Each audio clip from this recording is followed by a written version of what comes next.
sat beside me on the bed, bleeding from a self-inflicted wound. He has scalded himself. He'll blame me for his injuries, but he in fact is to blame. La mujer que estás escuchando es Sheila LaBarre, y a simple vista podemos pensar que está preocupada por la persona que la acompaña. Pero detrás de ese semblante se esconde una de las mujeres más retorcidas y cínicas de la historia. Este caso que te invitamos a ver hasta el final sacudió no solo a los habitantes de New Hampshire, donde ocurrieron los hechos, sino a toda la población estadounidense. El caso de Sheila LaBarre.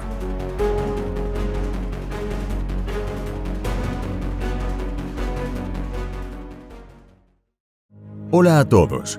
3 veces por semana en este canal te traeremos los crímenes que han impactado a todo el mundo, desde desapariciones hasta los más terribles asesinatos. Injusticia, impunidad, corrupción y las más duras sentencias serán los acompañamientos de estas historias. Antes de comenzar con el relato, te pido que te suscribas y actives la campanita con todas las notificaciones.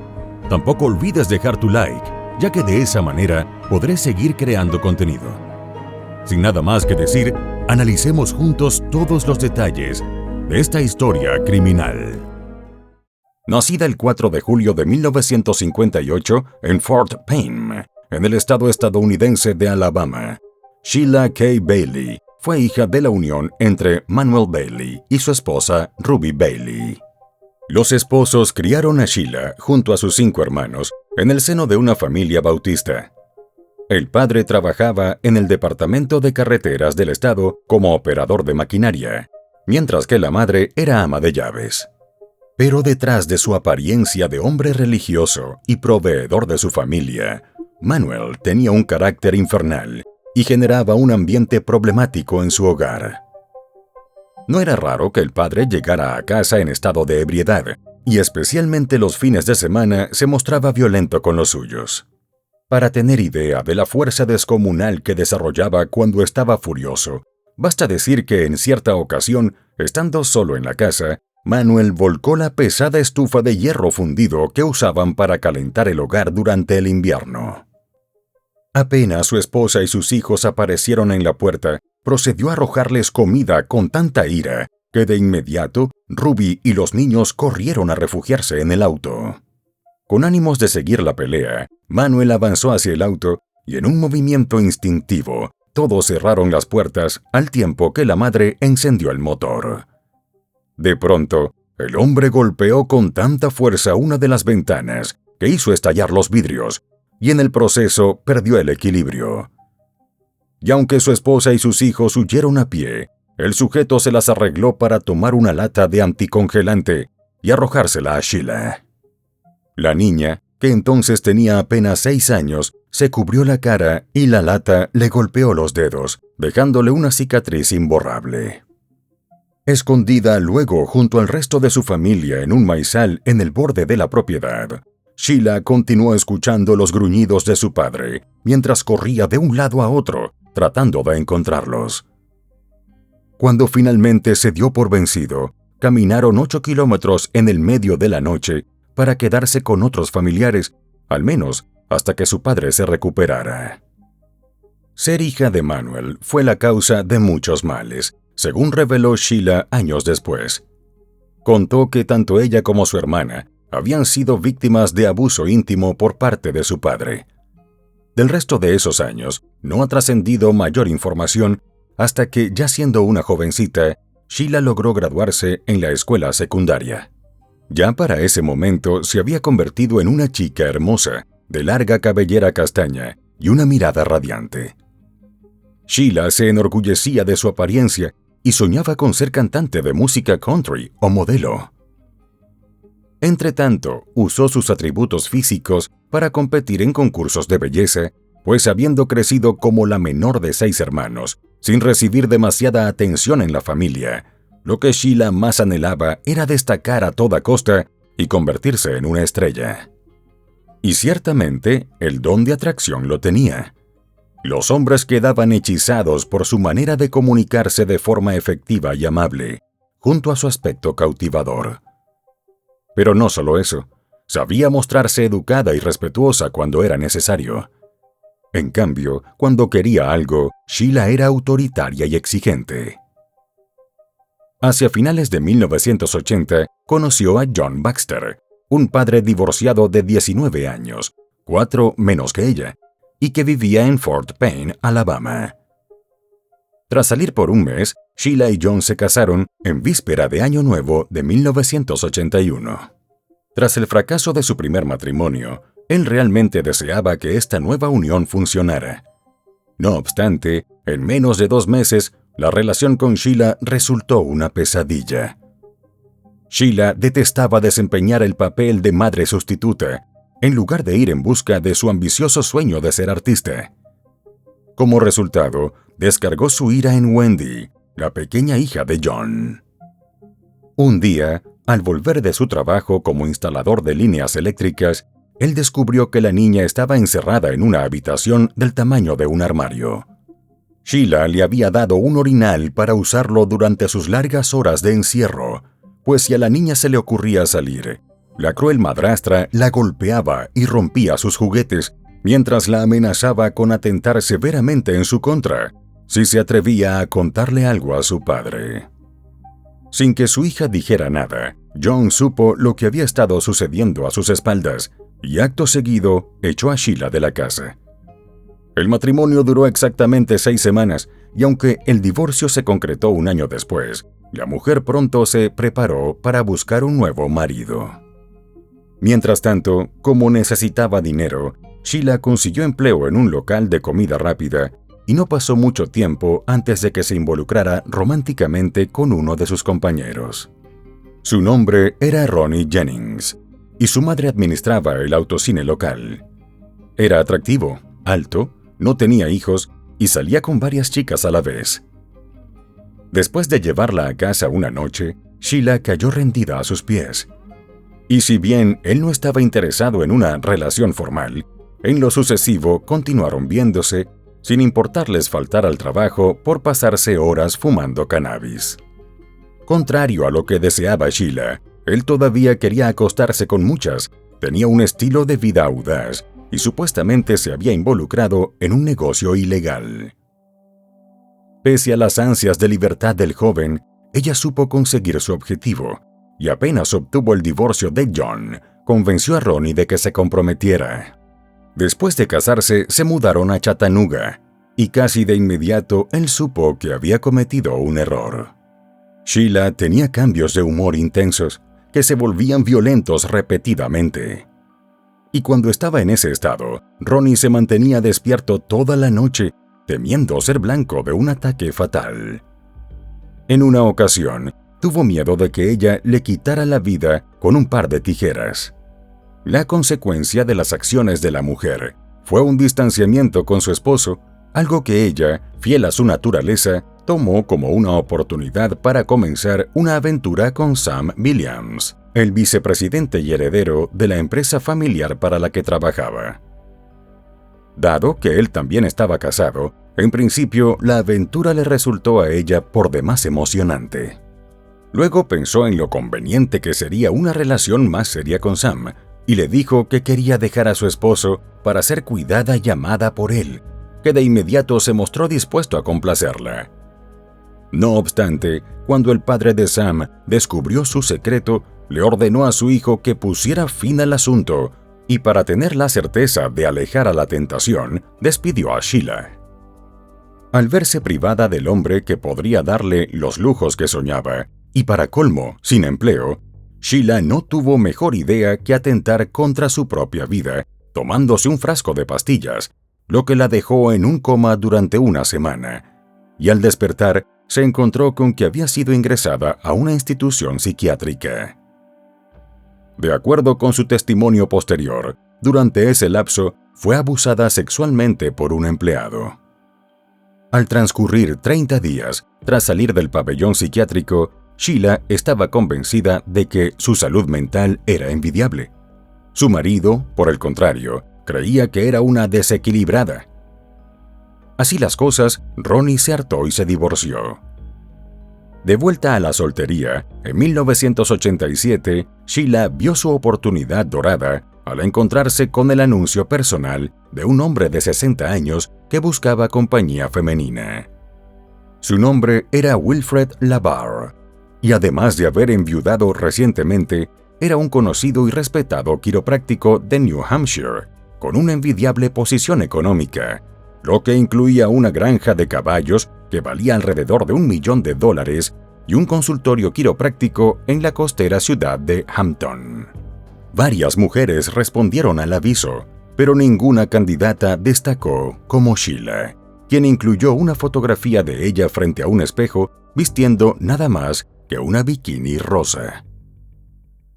Pronto se mudó con Wilfred a su residencia en Epping, y si bien no se casaron, ella adoptó su apellido y pasó a ser conocida como Sheila LaBarre. También se convirtió en la jefa de la oficina de él, demostrando de inmediato su valor al ayudar a cobrar las facturas impagas de los clientes. Él la veía como una sureña encantadora y talentosa, y hasta quiso apoyar su sueño de llegar a ser cantante de música country, de modo que la llevó a Nashville, Tennessee, para conocer músicos y agentes, pero nada surgió de esas reuniones. Lo que sí salió a relucir pronto fue el mal genio de la mujer con sus discusiones violentas y amenazas.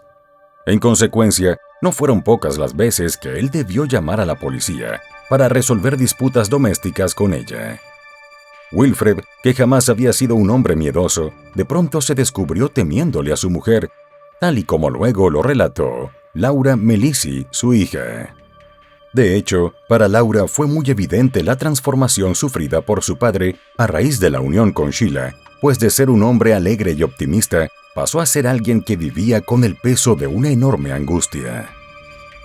Como todos los romances en la vida de Sheila, ese también llegó a su fin, pero lejos de separarse por completo, él fue demasiado generoso y no solo mantuvo la cercanía, sino que le permitió instalarse en un apartamento encima de su oficina en Hampton. Por supuesto, a su hija Laura no le hizo ninguna gracia que Sheila se hubiera infiltrado así en su vida. Hacia finales de 1994, acudió a la clínica del quiropráctico un paciente llamado Wayne Ennis. Sheila estaba trabajando ese día y mientras él llenaba el papeleo, ella se presentó. A él le pareció atractiva y entre la informal charla se filtraron los coqueteos iniciales. Lo que se sabe de Wayne es que nació en Jamaica y a los 29 años se trasladó a los Estados Unidos en busca de una vida mejor. Después de vivir en Nueva Inglaterra y conducir un taxi durante un tiempo, se encontró en New Hampshire, cosechando cultivos como trabajador migrante. Tras un accidente automovilístico sufrido meses atrás, los dolores y las contracturas lo hacían sentir muy mal, y fue así como terminó en la clínica LaBarre. Sheila, que se sintió atraída de inmediato por su físico, echó mano de todas sus estrategias de seducción, y las cosas entre ambos se desarrollaron a tanta velocidad que menos de un año después, en agosto de 1995, Wayne y ella contrajeron matrimonio. Sin embargo, Sheila aún era afectuosa con Wilfred, manteniendo una relación casi romántica. Él fue tolerante con su nuevo marido e incluso permitió que Wayne viviera y trabajara en la granja con ella. Pero una vez más, aquel resultó un matrimonio infeliz. En las denuncias presentadas en el Tribunal de Distrito de Hampton, Sheila afirmó que Wayne intentó sacar su auto de la carretera a la fuerza, luego le dio un puñetazo en la cabeza y la pateó. A pesar de haber hecho esas graves acusaciones, mantuvo el contacto con él para proceder con las gestiones del divorcio y con otros planes que tenía en mente. La fría y calculadora Sheila llegó a pedirle a Wayne que eliminara a Wilfred por completo para poder hacerse cargo de su negocio y de su granja. No está claro cómo se enteró Laura de la conspiración, pero lo cierto fue que acudió a los tribunales para solicitar una orden que mantuviera lejos de su padre a la mujer de la que tanto desconfiaba. Y en efecto, esa orden de alejamiento fue concedida por un lapso de 12 meses. Mientras tanto, Sheila se acercaba a los 40 años y seguía en busca del hombre perfecto. Fue entonces cuando conoció a James Brackett, a quien todos llamaban Jimmy. El joven, de 20 y tantos años, tenía algunos problemas de aprendizaje y era bastante tímido. Fue justamente ese último rasgo el que le resultó atractivo a la mujer. Puso en marcha su estrategia seductora y pronto consiguió que Jimmy se instalara con ella en el apartamento de Hampton. Al igual que con Wayne, Wilfred le mostró una bondad extraordinaria al aceptar a un nuevo hombre en su vida y en sus propiedades. Aunque todo parece indicar que el joven vivió el mismo infierno que los otros amantes o esposos de Sheila, él guardó silencio y nunca llamó a pedir ayuda. Sin embargo, alrededor de 1998, tras una disputa que incluyó un ataque con tijeras, Jimmy finalmente le puso fin a la relación y la denunció ante la justicia por agresión en segundo grado, según documentos judiciales. Pero la policía calificó el asunto como una discusión entre amantes, y el caso fue desestimado. El siguiente hecho que se conoció ocurrió en el año 2000 y representó toda una sorpresa. Wilfred falleció repentinamente y le dejó a Sheila todo su patrimonio, que ascendía a unos $2 millones, entre la oficina de Hampton, 2 propiedades, una casa y la granja de caballos de 46 hectáreas en Epping, valorada en $1 millón. Enojada y perpleja, Laura estaba convencida de que la mujer había acabado controlando todo lo que su padre poseía mediante extorsiones y amenazas.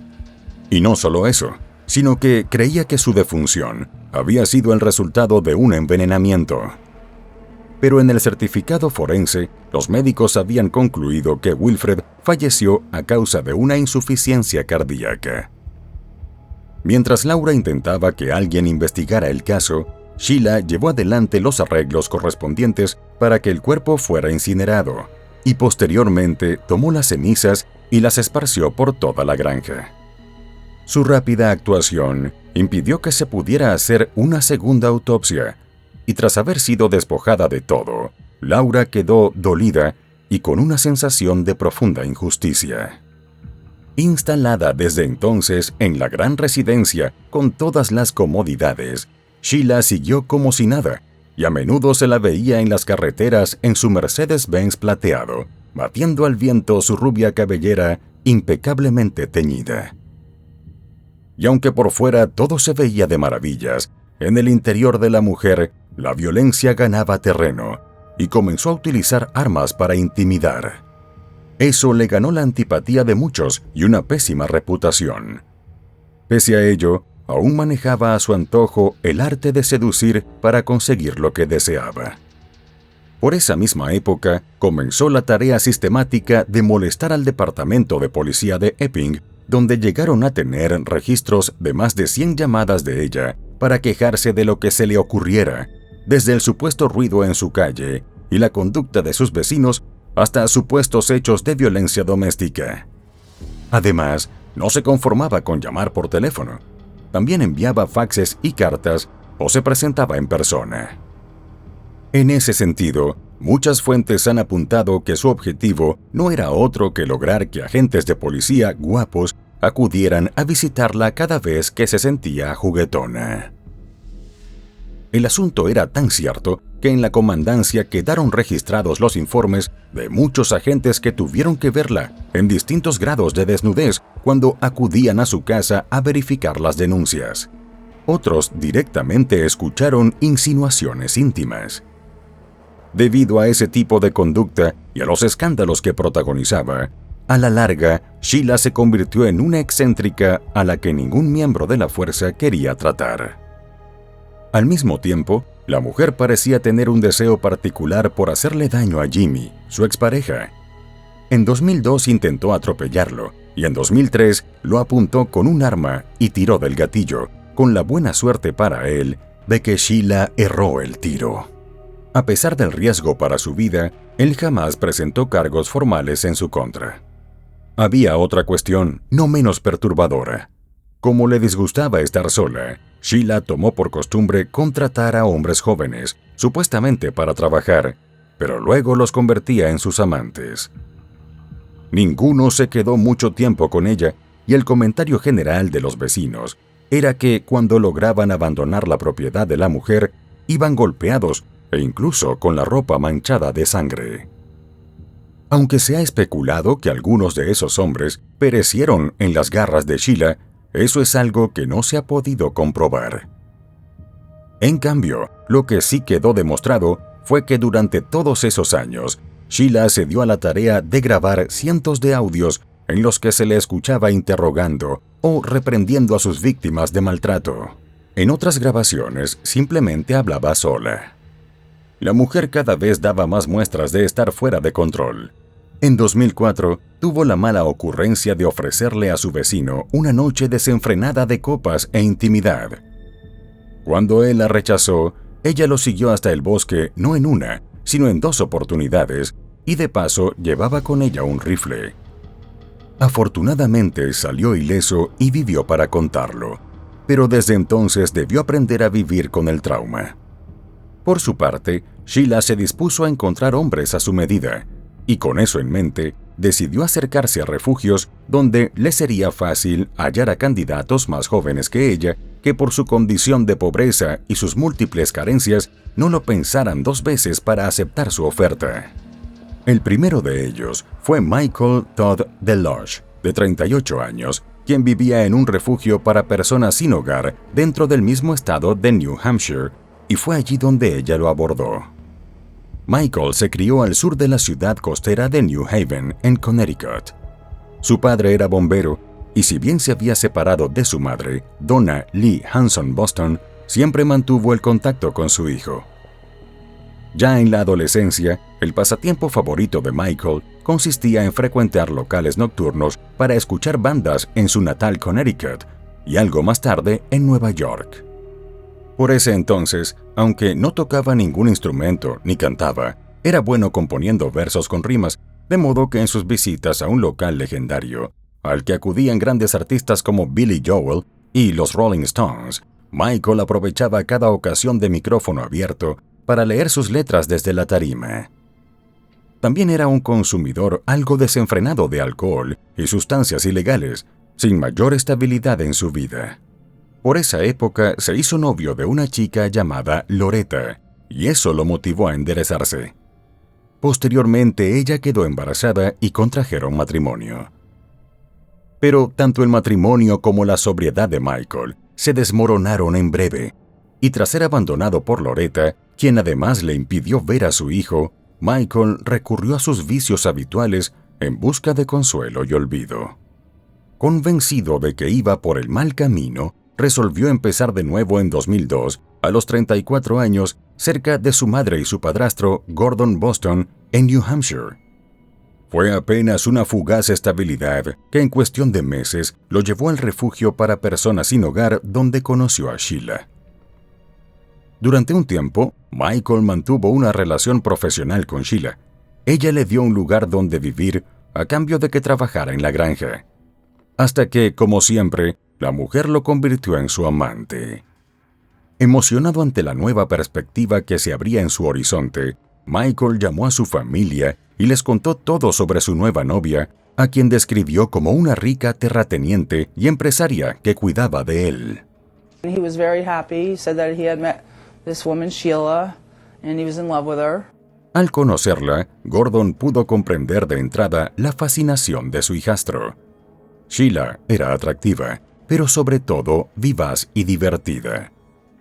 Sin embargo, nada de ello impidió que tanto él como Donna tuvieran serias dudas sobre su relación. Lo que ni siquiera sospechaban era que a Michael y Sheila el tiempo compartido se les pasaba consumiendo sustancias ilícitas y material audiovisual para adultos. Para tener más poder y control sobre su nueva pareja, la mujer se decidió a crear una brecha entre él y su madre. Según ella, lo celaba mucho porque lo amaba y no quería compartirlo. Así que hasta el simple acto de darle a su mamá un beso de despedida en la mejilla la enfurecería. Gordon y Donna intentaron convencer a Michael de que la dejara, pero él no los escuchó. A pesar de las tensiones, para la Navidad de 2004, Michael y Sheila fueron a casa de Donna y Gordon para pasar las fiestas, y aunque ellos querían cantar villancicos, Sheila insistió en robarse la atención interpretando temas de su agrado y en solitario. Ya cerca de Año Nuevo, Donna se enfermó y fue internada en el hospital durante 30 días, y por más que a lo largo de todo ese tiempo trató de comunicarse con su hijo, fue imposible. Considerando que era la primera vez en su vida que le sucedía, sospechó, lógicamente, que era Sheila quien lo mantenía alejado de ella. Lo que no podía siquiera imaginarse eran las condiciones en las cuales la perversa mujer mantenía a su hijo. Durante los meses siguientes, Sheila se ensañó con Michael, lastimándolo de todas las maneras posibles, tal y como pudieron constatar Philip Zulos y Austin Wiggin, 2 trabajadores de la granja. Una vez fue con una vara de madera, y según Philip, Michael no intentó defenderse, sino que trató de protegerse con los brazos mientras su cuerpo se estremecía de miedo. En otra ocasión, Sheila condujo a Philip hasta una puerta cerrada, y al abrirla, el hombre vio a Michael acurrucado y solo en un lugar que parecía una celda sin ventanas. Para Philip y Austin, testigos del drama, lo más triste era que él la obedecía y nunca intentaba escapar. En el extremo de la maldad, Sheila lo acusó falsamente de haber roto la cubierta de un carruaje y lo sometió a tanto suplicio que terminó arrancándole una confesión por algo que no había hecho. No contenta con ello, lo golpeó hasta dejarlo inconsciente. A pesar de haber reducido a Michael a ser un despojo humano, en julio de 2005, Sheila decidió que era bueno ir a visitar a sus suegros. Donna enseguida notó que tanto la apariencia como el comportamiento de su hijo habían cambiado. Tenía granos en la cara, era evidente que había perdido mucho peso y ni siquiera se atrevía a hablar. Cuando Donna le preguntó qué le pasaba, él respiró hondo, y entonces Sheila le dio la orden de enfrentar a su madre. Michael, obediente, la acusó de haber abusado de él en su infancia. Aunque Donna comprendió enseguida quién le había metido esas ideas en la cabeza a su hijo, se negó a seguir escuchando las acusaciones y les pidió que se marcharan.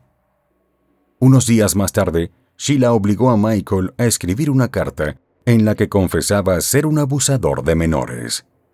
Y desde entonces no se supo más de él.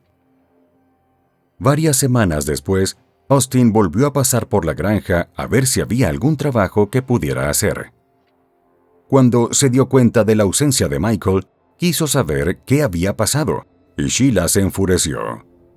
Primero lo acusó de querer señalarla de un supuesto crimen que solo estaba en su imaginación, pero luego recuperó la compostura, dijo que simplemente se había marchado y que ni siquiera su familia quería tener nada que ver con él. A partir de ese día, Austin nunca más volvió. Entretanto, Donna no entendía el porqué de la ausencia de Michael. Cuando transcurrieron unos meses y seguía sin tener noticias del paradero de su hijo, la mujer estaba sumergida en una infinita angustia, y fue tanta la tensión emocional que ella y Gordon terminaron por separarse. Mientras, la causante de tanto mal estaba de lo más tranquila y buscando nuevamente a jóvenes a quienes pudiera doblegar de todas las formas. Con esa intención, se unió a un servicio telefónico que ofrecía emparejar a hombres con mujeres dispuestas a ofrecer afecto. En enero de 2006, un muchacho llamado Kenneth Michael County se puso en contacto con ella.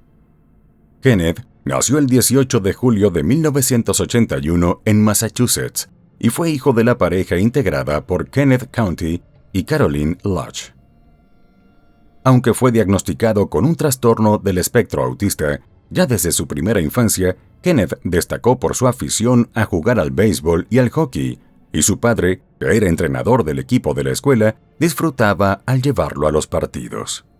A medida que fue creciendo, fascinado por los personajes de las películas de militares estadounidenses, Kenneth decidió que, a su manera, quería ser un héroe, y la mejor forma de lograrlo era unirse al ejército.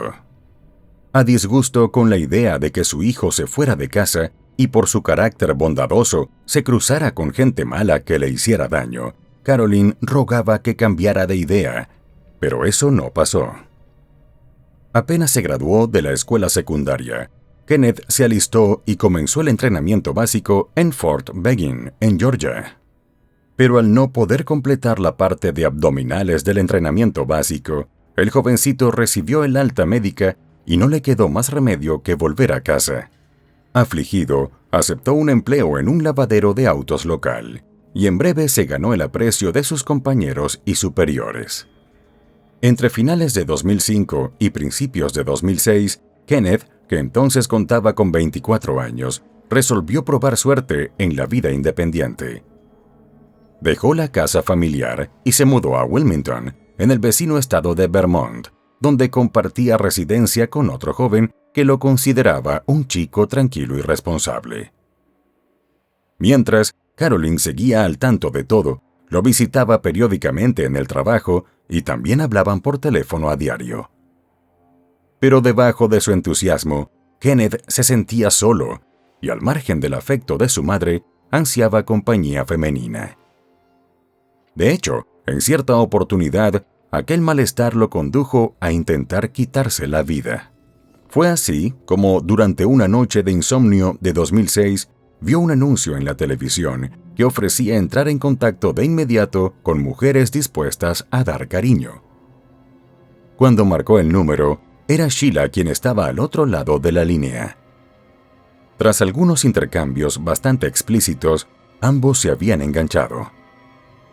Después de una primera cita, que para él fue fascinante, en un hotel con vista a la playa, el 14 de febrero de 2006, Kenneth creía que había conseguido todo lo que deseaba: una mujer encantadora, poderosa y rica.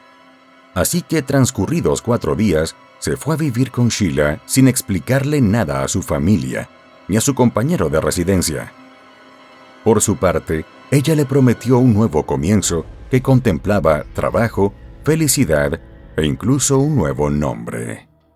A la semana siguiente, el sargento Sean Gallagher, del Departamento de Policía de Epping, recibió 2 llamadas telefónicas de la familia de Kenneth, informándole que el joven estaba retenido en contra de su voluntad en una vivienda propiedad de una mujer mayor que él. Cuando Sean escuchó el nombre de Sheila, sabía bien de quién se trataba, pues había lidiado con ella a lo largo de una década. Después de confirmar, a través del Centro Nacional de Información Criminal, que el Departamento de Policía de Wilmington había catalogado a Kenneth como persona desaparecida, esa misma tarde, Sean y el detective Richard Cote fueron a la casa de Sheila, que estaba delimitada por una cerca y alambre de púas. Cuando los agentes vieron que la puerta estaba cerrada, hablaron con la mujer desde una de las ventanas. Aunque inicialmente negó que el joven estuviera con ella, luego admitió que sí, e incluso llevó a Kenneth hasta la puerta. Él parecía estar bien, y les dijo a los agentes que estaba allí por su propia voluntad. Acto seguido, la mujer les exigió que abandonaran su propiedad. 2 días más tarde, Sheila hizo varias llamadas telefónicas al sargento Sean, durante las cuales amenazó con demandarlos por haber ingresado sin permiso a su casa, y exigió que le dieran una copia del informe que clasificaba a Kenneth como persona desaparecida. En los días posteriores, Sheila le hizo firmar a Kenneth un poder notarial en el que le cedía autoridad para hablar con la policía, los agentes de servicios sociales y los tribunales en su nombre. Asimismo, la autorizaba a recibir su correo y firmar cartas y cheques. Por último, lo grabó confesando ser un abusador de menores. El viernes 17 de marzo de 2006, Sean y Richard respondieron a una llamada sobre una persona que estaba actuando de manera totalmente inapropiada en un supermercado. Al llegar, encontraron a Sheila y a Kenneth, quien estaba desplomado en una silla de ruedas. Pálido, tenía cortes en la cara, una de sus manos estaba hinchada y no funcionaba normalmente, y tenía cortes en la otra. Cuando Richard intentó hablar con el lesionado, ella le prohibió al joven pronunciar una sola palabra, y él obedeció. Luego, la mujer dijo que había sufrido un accidente automovilístico. Los oficiales acompañaron a la pareja fuera de la tienda y Sean observó que Kenneth estaba apoyado en un carrito de compras y no caminaba correctamente.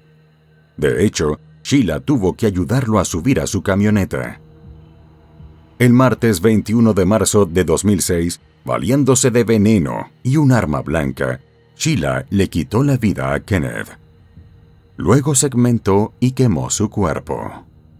Al día siguiente, se puso en contacto con Sean para reclamarle por haberla tildado de sospechosa durante el incidente del supermercado, y por último, le aseguró que Kenneth ya no vivía con ella.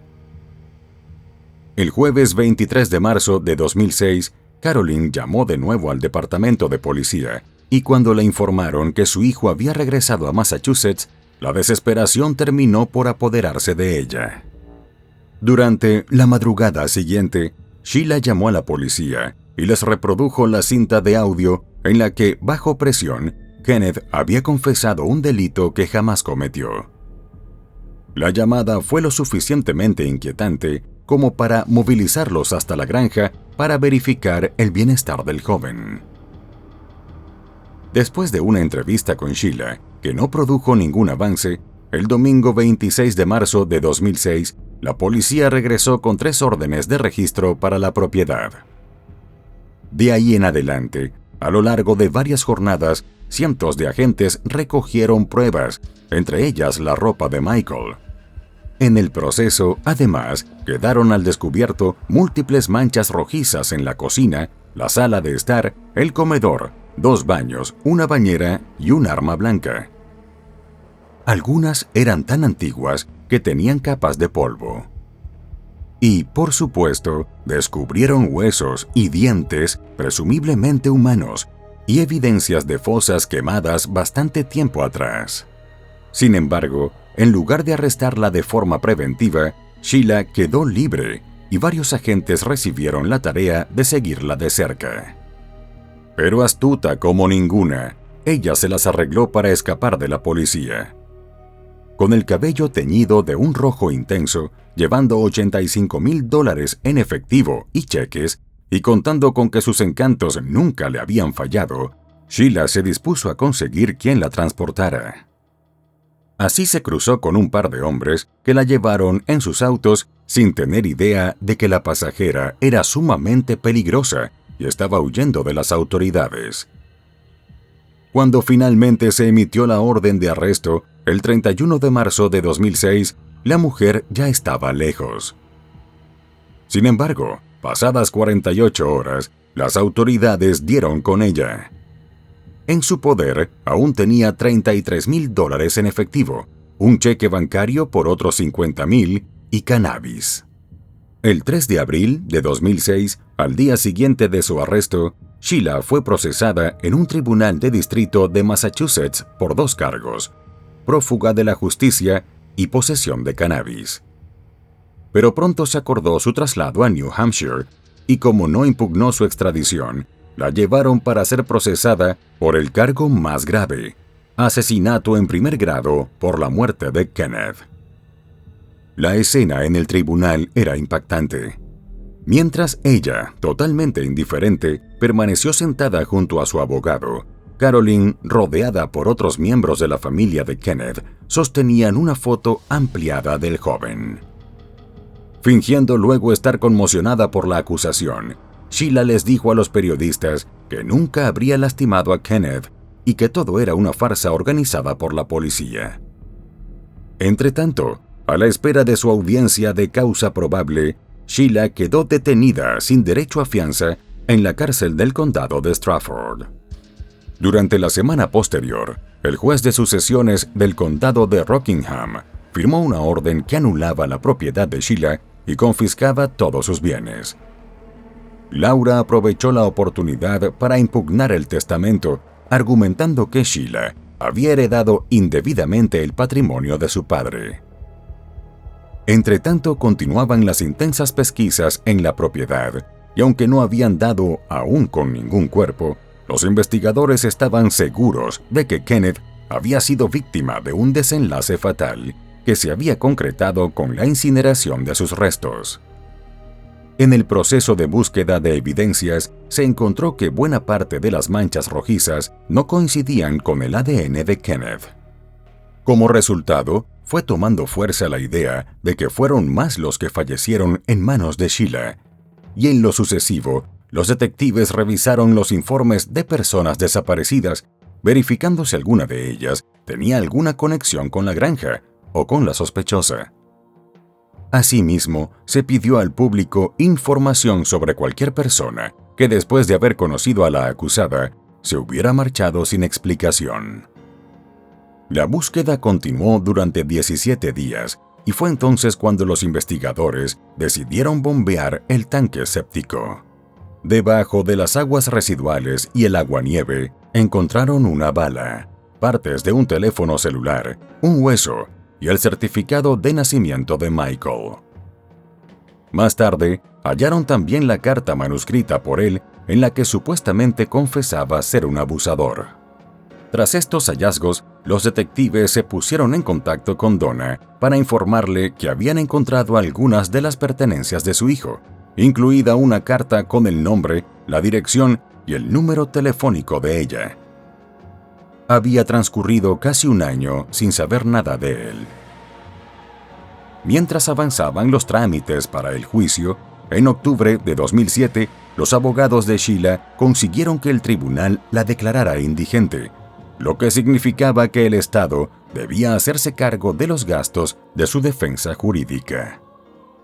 Posteriormente, se anunció que el juicio comenzaría en marzo de 2008, pero en febrero de ese año, el equipo legal de la acusada hizo un anuncio inesperado. Sheila admitió haberles quitado la vida a Kenneth y a Michael, pero atribuyó sus acciones a la locura. En sus propias palabras, Dios la había convertido en un ángel vengador, enviado a la tierra para castigar a los abusadores de menores. Hasta ese momento, la fiscalía ni siquiera la había acusado del crimen de Michael. This means that at trial, you and your lawyers will have to prove that at the time of the murders, you were legally insane and therefore not criminally responsible for your actions. Do you understand that? I do because I was. Como era de esperarse, las familias de ambas víctimas estaban horrorizadas de solo pensar que Sheila pudiera salirse con la suya después de causar tanto sufrimiento. Pero incluso si la estrategia de la defensa tenía éxito, lo más probable era que Sheila pasara el resto de sus días internada en una unidad psiquiátrica de máxima seguridad. Aunque, con sus antecedentes de manipulación, no era difícil imaginar un escenario en el que, tras convertirse en una paciente modelo y ganar la confianza de sus médicos, consiguiera recuperar la libertad. Justo antes de que comenzara el juicio, en una audiencia preliminar, se reveló al público que los investigadores habían descubierto en la granja varios dedos cortados que no pertenecían ni a Kenneth ni a Michael. Sin embargo, se decidió no incluir esa información en el proceso judicial que estaba por celebrarse. A principios de mayo de 2008, por fin se dio inicio al juicio. Durante sus alegatos iniciales, la defensa explicó que su clienta consideraba que le habían asignado una misión divina y que contaba con poderes especiales para juzgar y aplicar castigos, por más severos y terribles que fueran. Luego, a fin de demostrar que sufría de paranoia, la defensa añadió que Sheila estaba convencida de que sus vecinos querían atraparla e incluso juraba haber sido atacada por fantasmas que rondaban la granja.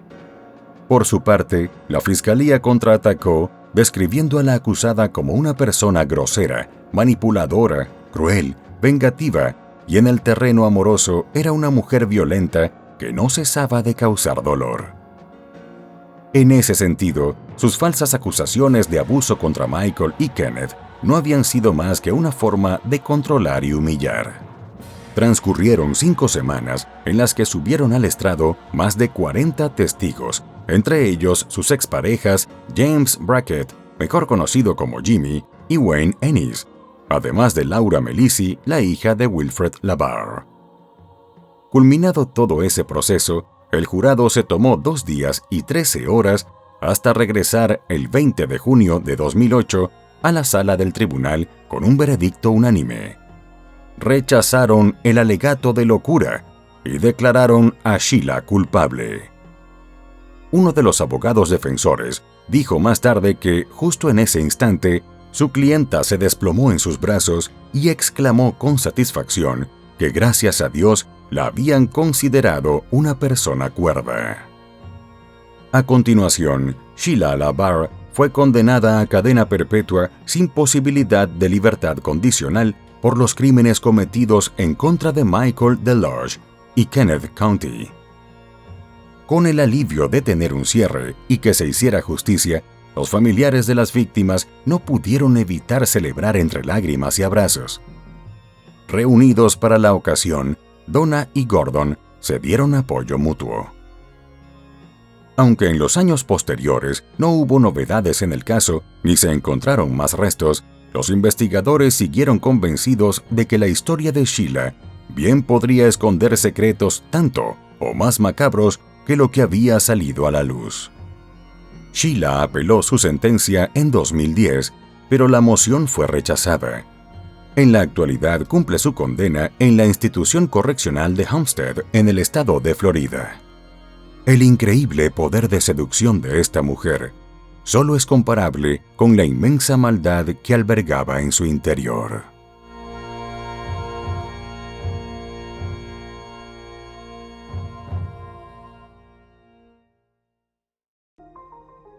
Y bueno, querido espectador, aquí termina la historia criminal del día de hoy. Me interesaría mucho saber tu opinión, así que te pido que la dejes en los comentarios del video, siempre con respeto a la víctima y su familia. Podemos debatir, pero siempre con el respeto que todos merecemos. De nuevo te recuerdo que te suscribas y dejes un like para dejarme saber que mi trabajo es de tu agrado. Buenas noches. Hasta la próxima historia criminal.